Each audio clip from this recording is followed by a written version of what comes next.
మాట చెప్పాలిస్తే, నువ్వు ఏటి కోసమైతే ప్రార్థన చేస్తున్నావో దానిని దేవుడు నీ వాకిటి ముందరే దాన్ని ఉంచి ఉన్నాడు అని దేవుని వాక్యంలో ఈరోజు మీరు వినబోతున్నారు. నీ జీవితంలో ఏదైతే వెతుకుతున్నావో, ఏ విషయంలో అయితే ప్రార్థన చేస్తున్నావో అది నీ వద్దకే దేవుడు దాన్ని పంపించబోతున్నాడు అన్న సత్యాన్ని నువ్వు గ్రహించి ఆయన మీద విశ్వాసం ఉంచాలని ఈరోజు మనవి చేస్తున్నాను. అయితే ఆ దేవుడు నీ వాటికి ఎద్దకే పంపించాలంటే నువ్వు చేయవలసినటువంటి మరి ఒక ముఖ్యమైన కార్యం, ముఖ్యమైన 3 విషయాలు నీ ద్వారా దేవుడు ఆశిస్తూ ఉన్నాడు. అది ఏమిటి అంటే జాగ్రత్తగా వినండి.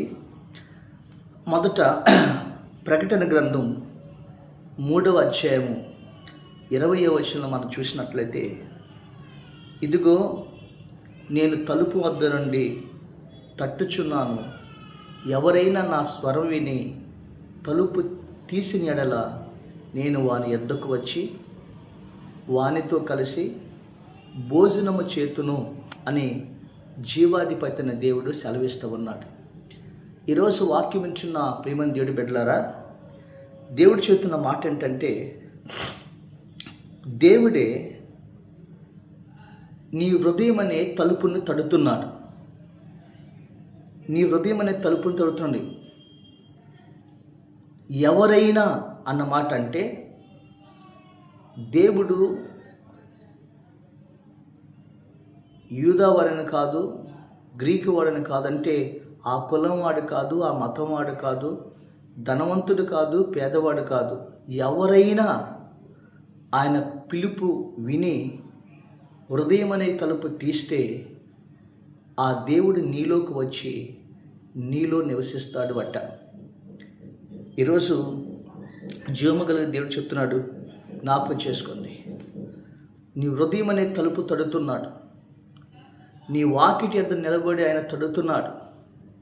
ఈరోజు ఆ దేవుని నీ హృదయంలోకి చేర్చుకోవటం ప్రాముఖ్యమైన విషయం, ప్రధానమైన విషయం.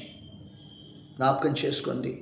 అనేక సార్లు దేవుడు నీతో మాట్లాడుతున్నా, ఆయన స్వరం వినబడుతున్నా నీవు పట్టనట్లుగా నిర్లక్ష్యం చేస్తూ ఉన్నావు. అయితే యేసు ప్రభువు చెబుతున్న మాట ఇదే, నా స్వరం విని మీరు తలుపు తీసినలా నేను మీ వద్దకు వస్తానని దేవుడు చెప్తున్నాడు. దేవునికి స్తోత్రం కలుగును గాక. పరమగీతాల గ్రంథంలో మనం చూసినట్లయితే 5వ అధ్యాయం ఉంటుంది. యేసు ప్రభువారు ఆ స్త్రీ వద్దకు వెళ్ళాడు. స్త్రీ అంత సంఘం వెళ్ళి రాత్రి అంతా తలుపు తడుతూ ఉన్నాడు. అమ్మా తలుపు తీ, నా తల రాత్రి కుర్చు చినుకులకు నా తల తడిచిపోతూ ఉంది, నువ్వు తలుపు తీయమని ప్రభు రాత్రి అంతా తలుపు తడుతుంటే ఆ మంచం మీద పడుకుని ఏమంటుందంటే, నేను ఇప్పుడు తలుపు తీయలేను, నేను వస్త్రము ధరించి ఉన్నాను, నా పాదములు మురికవుతుంది అని ఆ దేవుడికి సమాధానం చెప్తుంది. అప్పుడు ఆ ప్రియుడు జాలితో రాత్రంతా కూడా తలుపు తట్టి తలుపు తట్టి తలుపు తట్టి ఆ ప్రియుడు వెళ్ళిపోయాడు. ఆ తర్వాత మేలుకొని చూస్తే ప్రియుడు దొరకల. ఆ ప్రియుడి కోసం వెతుకుతూ ఉంది, ఆ ప్రియుడి కోసం వెతుకుతూ ఉంది. ప్రియమైన దేవుడి బిడ్డలారా, అనేక సార్లు దేవుడు తన వాక్యం ద్వారా మనతో మాట్లాడుతున్నప్పుడు నీ హృదయం తెరవు, నీ హృదయాన్ని ప్రభుకి ఇవ్వవు, నీ హృదయంలోకి ఆయన ఆహ్వానించట్లేదు. నీ హృదయంలో ఆయన నివసిస్తే ఆయన దేవుడు సమృద్ధిని నీకు ఇస్తాడని వాక్యం సెలవిస్తూ ఉంది. అందుకనే సామెతల గ్రంథంలో ఒక మాట అంటాడు. 1వ అధ్యాయము 23, 24, 25, 28 వచనం చూసినట్లయితే, సామెతల గ్రంథం 1వ అధ్యాయం 23వ వచనం చూసినట్లయితే, నా గద్దింపు విని నా తట్టు తిరుగుడి, ఆయన సమృద్ధిన ఆశీర్వాదం ఇస్తాడు అని చెప్పాడు. తెలుసండి, ఈరోజు ఏసేపు ఉన్నాడే, ఆ ఏసేపు దగ్గరికి వచ్చి ఆ యేసేవుకి ఎన్నిసార్లు చెప్పినా దేవుడి వైపు తిరగల. చివరికి ఆశీర్వాదం పొందుకొని ఏడ్చాడు. తర్వాత ఆశీర్వాదం దొరకలేదు. ఈరోజు దేవుడి స్వరం నీకు వినిపిస్తున్నప్పుడు ఆ దేవుడి సన్నిధిలో నీవు ఆయన స్వరాన్ని, ఆయన మాటకు లోబడాలి. ఏశావు దేవుని మాట వినలేదు. చివరికి ఏశావు జీవితం ఒక భ్రష్టమైపోయిన జీవితంగా మార్చబడినట్లుగా మనం చూస్తున్నాం. అయితే ఈరోజు నా జీవాధిపతి అయిన దేవుడు నీ హృదయం అనే తలుపు తడుతున్నాడు. ఎవరైనా నా స్వరమిని తలుపు తీస్తే నేను ఆ యొద్దకు వస్తానని ప్రభు చెప్పాడు. ప్రియమైన దేవుడి బిడ్డలారా, జాగ్రత్తగా వినండి.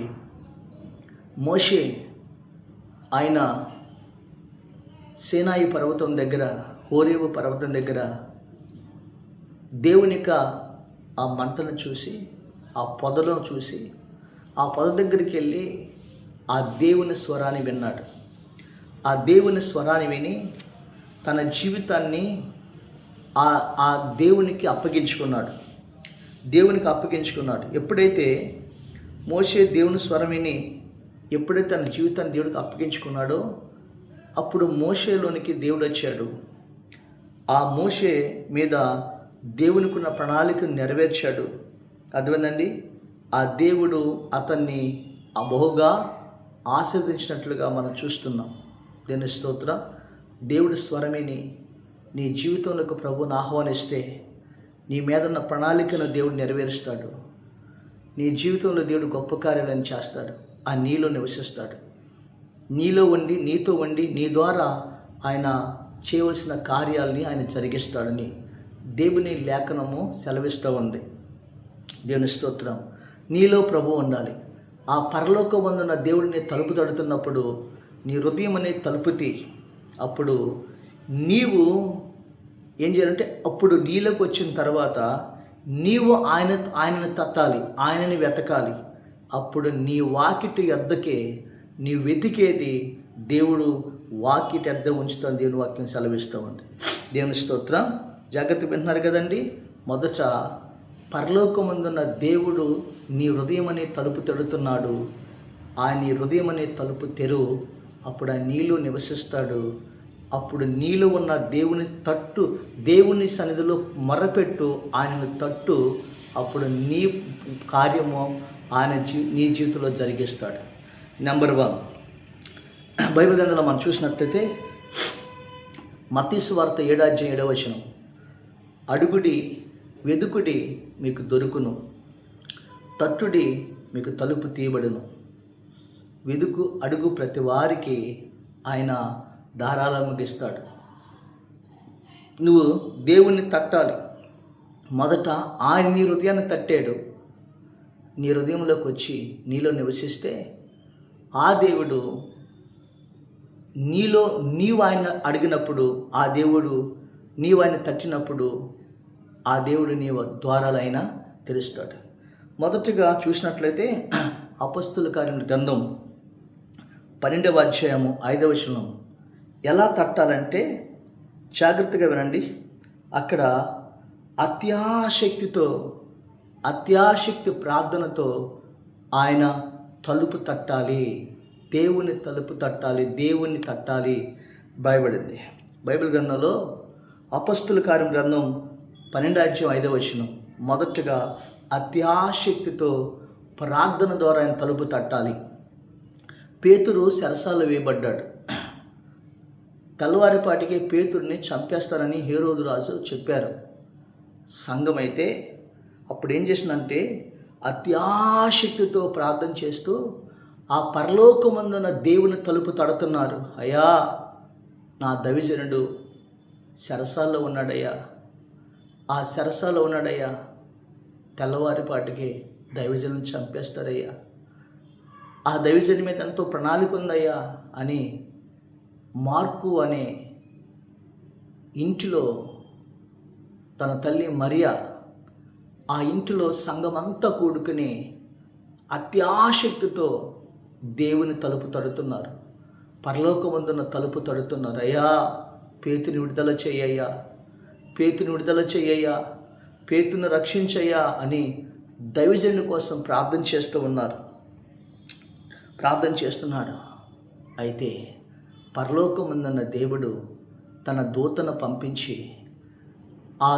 పంపించి చెరసాల్లోకి వచ్చి చెరసాల తలుపులు తెరిచి చేతుకున్న సంఖ్యలు తెంచివేసి ఆ దేవుడు పేతుర్ని బయటికి తీసుకుని వచ్చి ఏ ఇంట్లో అయితే ప్రార్థన చేస్తున్నారో, ఏ మార్కు అనే తల్లి మరియ ఇంట్లో అయితే ప్రార్థన చేస్తున్నారో ఆ ఇంటి తలుపు పేతురు తడుతున్నాడు. మనం చూసినట్లయితే మార్కు సువార్త అది అపొస్తలుల కార్యములు 12:13 15-16 మనం చూసినట్లయితే తలుపు తడుతున్నప్పుడు ఆ రోది అనే చిన్నది వెళ్ళి, ఇదిగో మన పేతురు గారు వచ్చినట్టున్నాడు, ఆయన తలుపు తడుతున్నారంటే సంఘమంతా మొదట నువ్వు పిచ్చిదనం అన్నారు.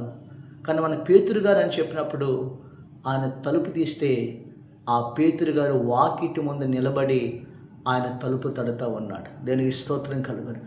అందరూ ఆశ్చర్యపోయారు. అయ్యా, చెరసాల్లో ఉన్నావు కదా, చాలామంది కావలి వారు ఉన్నారు కదా, నీవెలా వచ్చావు అంటే పరలోకుండి దేవుని దూత వచ్చి చెరసాల తలుపులు తెరిచి సంఖ్యలు విడిపించి నన్నే ఇదిగో మీ ఇంటికి తీసుకుని వచ్చాడు, మీ వాకిటి ముందు నిలబెట్టాడు అని చెప్తున్నాడు. దేని స్తోత్రం. ప్రియమైన దేవుడు బిడ్డలారా, ఏ కుటుంబం అయితే పరలోకపు తలుపు తడుతుందో ఆ ఇంటికి దేవుడు వెతుకుతున్న ఆ పేతుని తీసుకొచ్చి ఆ ఇంటి వాకిటి ముందున దేవుడు నిలబెట్టేశాడు. దేని స్తోత్రం కలుగును.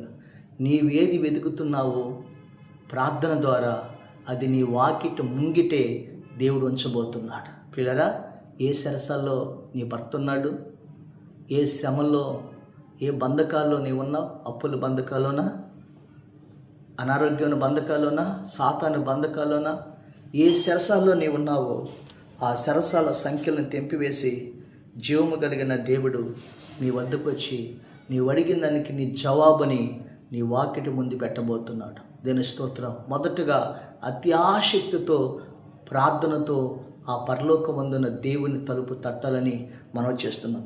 రెండవదిగా లోకాసు వార్త 11:5 మనం చూసినట్లయితే అర్ధరాత్రి పూట ఒక స్నేహితుడు ఆ మార్గం గుండా వెళ్తుండగా అతనికి ఆహారం అయిపోతున్నప్పుడు ఆ స్నేహితుడు వచ్చి ఒక మాట అంటున్నాడు. చూడండి, లోకాసు వార్త 11:5. అప్పుడు ఒక స్నేహితుడు ఉండగా అతను రాత్రి వేళ ఆ స్నేహితుని వద్దకు వెళ్ళి, స్నేహితుడా, నాకు 3 రొట్టెలు బదులిమ్ము, నా స్నేహితుడు ప్రయాణం చేయుచు మార్గములో నా యొద్దకు వచ్చినాడని అతను పెట్టుకు నా యొద్దకు ఏమీ లేదని అతనితో చెప్పిన యెడల అతడు లోపలిని ఉండి తను తొందర పెట్టొద్దు, తలుపు వేసి ఉన్నది, నా పిల్లలు నాతో కూడా పండుకొని ఉన్నారు, నేను లేచి ఇయ్యలేనని చెప్పనా? అతడు స్నేహితుడైనందున అతను ఇయ్యకపోయినను అతను మాటికి అడుగుట వలన లేచి అతనికి కావలసినవన్నీ కూడా ఇచ్చును అని మీతో చెప్పుచున్నాను. దేవుని స్తోత్రం. చూసారండి, ఒక స్నేహితుడి ఇంటికి ఒక స్నేహితుడు వచ్చాడంట. అప్పుడు తన స్నేహితుడి దగ్గరికి వచ్చి, అయ్యా, నాకు 3 రొట్టెలు కావాలి అని తలుపు కొడుతున్నాడు. ఎవరో? నేను నీ స్నేహితుడిని, నాకు 3 రొట్టెలు కావాలి అంటే, ఇదిగో నన్ను తొందర పెట్టొద్దు, నా పిల్లలు పడుకున్నారు, నిద్రపోతున్నారు అని లోపల నుండి తలుపేసి లోపలంటే మాటికి సిగ్గు విడిచి మాటికి తలుపు తడుతూ ఉన్నాడు. తన స్నేహితుడు తలుపు తడుతూ ఉంటే అతను లేచి వచ్చి అతనికి కావలసిన రొట్టెలు ఇచ్చి అతని తలుపు తీసి కావలసిన రొట్టెలు ఇచ్చి అతన్ని పంపించాడు. దేవునికి స్తోత్రం కలుగునుగా. ఈ రోజున మాటికి అంటే అర్థం ఏంటో తెలుసండి? సిగ్గు విడిచి మాటికి తలుపు తట్టాడు. దాన్ని ఏమంటారంటే పట్టుదల కలిగిన ప్రార్థన. హల్లెలూయా. పట్టుదలతో ఆ యేసయ్య తలుపు తట్టాలి. మన స్నేహితుడు మన ప్రభువైన యేసుక్రీస్తు. ఆయనకి శరీరానికి కావలసిన ఆహారం దొరికింది, ప్రాణానికి కావలసిన రొట్టె దొరికింది, తర్వాత ఆత్మ సంబంధమైన రొట్టె దొరికింది. దేవుడు నీ గిన్నె నింగి పొంగి పొరిలినట్లుగా నీకు తలుపు తీసి ఆ దేవుడు నీకు ఇవ్వబోతున్నాడు. దేని స్తోత్రం కలుగును. పట్టుదలతో ఆయన తలుపు తెట్టు, నీ వాకిట ముందరే దేవుడు నీకు కావాల్సినన్ని కూడా దేవుడు సిద్ధపరుస్తాడు. ప్రజల మూడవదిగా ఇది కుటుంబముతో కలిసిన ప్రార్థన, సామూహికమైన ప్రార్థన జ్ఞాపకం చేసుకోండి. ఎలియాజరు అబ్రహాము తన కుమారుడు ఇస్సాకుకి ఒక మంచి పెండ్లి కుమార్తెను చూడటానికి పంపించాడు. ఎలియాజరు ఒక ప్రాంతానికి వెళ్ళి ప్రార్థన చేస్తూ ఉన్నాడు. ఆదికాండం 24 అధ్యాయము 11వ వచనం 12వ వచనం మనం చూస్తే ఆయన అక్కడ మోకరించి తన ఒంటిని కూడా మోకరింప చేసి, అయ్యా నా యజమానుడు వరకు నేను వచ్చాను, నేను వచ్చిన ఈ కార్యము సఫలం పరచండి. ఆ బావి దగ్గర ఉన్న కొంతమంది కన్యకులు ఉన్నారు, ఎవరైతే నాకు నీళ్లు పోస్తారో, అడగకుండా ఒంట్లకు నీళ్లు పోస్తారో ఆమె నా యజమానుడికి మరి దాసురాలు కోడలుగా ఉంటుందని ఎలియాజరు మోకాళ్ళ మీద ఒంటిలను మోకరింపు చేసి ప్రార్థిస్తున్నప్పుడు అతను ప్రార్థన సాలింపకు మునిపే ఆయన ఎదుట ఒక చిన్నది కడవ తీసుకుని వచ్చి, త్రాగుము, నేను నీకు నీళ్లు పోస్తాను, నీ ఒంటిలు కూడా నీళ్లు పోస్తానని ఆయన ప్రార్థన చాలింపక మునిపే ఆమె వచ్చి కడవతో నీళ్లు పోసి ఆయన ఎదుట నిలబడి నీళ్లు పోసింది. ఆమె రెబెకా. దేనికి స్తోత్రం. ఈరోజున ప్రియమైన దేవుడి బిడ్డలారా, నీవు మోకరించి నీ బిడ్డలను కూడా నీ ఇంట్లో మోకరింప చేసి నీ కార్యము కోసం నువ్వు ప్రార్థించినట్లయితే, నీ బిడ్డ వివాహం విషయంలో, ఉద్యోగం విషయంలో, ఈరోజున ఏ కార్యము కోసం ప్రార్థన చేస్తున్నావో నీవు మోకరించు. ఒంటిలనగా నీ పిల్లలందరినీ మోకరింప చేసి ఆ దేవుణ్ణి తట్టినట్లయితే ఆ ప్రార్థన చాలింపక మునిపే అతని ఎదుట రెబెకా నిలబడి అతని అవసరం తీర్చింది. దేవుడు తన కార్యాన్ని సఫలపరిచాడు. దేనికి స్తోత్రం కలుగును గాక. ఈరోజు నీ ముంగిటి కూడా నీ వెతుకున్నది నీ వద్దకు వస్తుంది. నీ బిడ్డలకి వివాహ విషయంలో మంచి కార్యాన్ని ప్రభు చేయబోతున్నాడు. కాబట్టి జీవము కలిగిన దేవుడి సందులో మనం ప్రార్థన చేద్దాం. నోవాహు కుటుంబం కూడా దేవుడి సందులో దేవుడు పనిచేసినప్పుడు తెలుసా, ఆకాశ పక్షుల దగ్గర నుండి భూమి మీద పాకునవన్నీ కూడా రెండేసి వాడ కిటికీ గోడ తలుపు దగ్గరకు వచ్చేసినాయి. దేవుడే పంపించేశాడు. తెలుసా, ఈరోజు నువ్వు ప్రార్థన చేసినట్లయితే నీ వాకిటి ముందకే నీ వెతుకుతున్న సంబంధం, నీ బిడ్డ వివాహం విషయంలో దేవుడు కార్యం చేస్తాడు. నీవేదైతే ఎదుగుతున్నావో దేవుడు నీ పట్ల కార్యం చేస్తాడు. కాబట్టి వాక్యం ఇచ్చిన ప్రియమైన దేవుడి బిడ్డలారా, ఈరోజు నువ్వు మొదటగా అత్యాసక్తితో ఆయన తలుపు ప్రార్థన చేయి. ఆయన తలుపు తట్టు. నీ వాకిటి ముంగిటికి పేతురును పంపించినట్లుగా దేవుడు నీ బంధకాలు విడుదల చేసి నీ దగ్గర రావాల్సిన వాటిని నీకు పంపిస్తున్నాడు. రెండోది, మాటికి పట్టుదల వదలకుండా ఆయన తలుపు తట్టు. నీకు కావలసిన ప్రతి అవసరతని దేవుడు నీ వాకిటి ముందు పెడతాడు. తర్వాత నీ కుటుంబంతో కలిసి నువ్వు ప్రత్యాశక్తిగా ప్రార్థన చేయి. నువ్వు ప్రార్థన సాలింపక మునిపే ఇదిగో నీ కార్యాన్ని దేవుడు నీ ముందు పెట్టబోతున్నాడు, సఫలం చేయబోతున్నాడు. ఈ వాక్యం ఇచ్చిన ప్రియమైన దేవుడి బిడ్డలారా, ఈరోజు మొదటగా ఆ పరలోకమందున్న దేవుడు నీ తలుపు తడుతున్నప్పుడు నీ స్వరమే నీ హృదయం అనే తలుపు తీ. ఆ తర్వాత ఆయన నీలో నివసించి అప్పుడు నీవు ఆయన తలుపు తట్టు. నీకు నీ వెతుకుతున్నవన్నీ, నీకు కావలసినవన్నీ కూడా ఆయన నీ వాకిటి ముందల పెట్టి దేవుడు నీ అవసరతలన్నీ కూడా తీరుస్తాడు. నీ విడుదల కార్యాన్ని జరిగిస్తాడు. నీ బిడ్డల వివాహ విషయాల్లో కార్యం సఫలపరిచి నీ వాకిటి ముందలే ఆయన వాగ్దానం నెరవేర్చునుగాక. దేవుని స్తోత్రం. హల్లెలూయా. ప్రార్థన చేద్దాం. పరిశుద్ధుడైన మా తండ్రి, వాక్యం వింటున్న నీ బిడ్డల కోసం ప్రార్థిస్తున్నాను ప్రభా. ఈరోజు అయ్యా మాకు కావాల్సినవన్నీ కూడా మా వాకిటని ముందు ఉంచుతానని చెప్పారు తండ్రి. మేము నీ స్వరమిని మా హృదయంలోకి మీరు వచ్చినట్లయితే, మేము నీ తలుపు తడితే ప్రభా మా వాకిటి ముందలే మాకు కావాల్సినవి పెడతానని చెప్పారు. అట్టి కృప మాకు దయచేయండి. అత్యాసక్తి కలిగిన ప్రార్థన కలిగిన జీవితాలు దయచేయండి. పట్టు వదలకుండా తలుపు తట్టే ప్రభా పట్టుదల ప్రార్థన చేయతండి. కుటుంబం అంతా ఆసక్తితో ప్రార్థన చేసినట్టు కార్యము సఫలపరుస్తానని చెప్పారు. ఆ విధంగా ప్రభా నీ బిడ్డల అవసరతలన్నీ కూడా తీర్చమని యేసుక్రీస్తు నామములో అడుగుచున్నాము తండ్రి.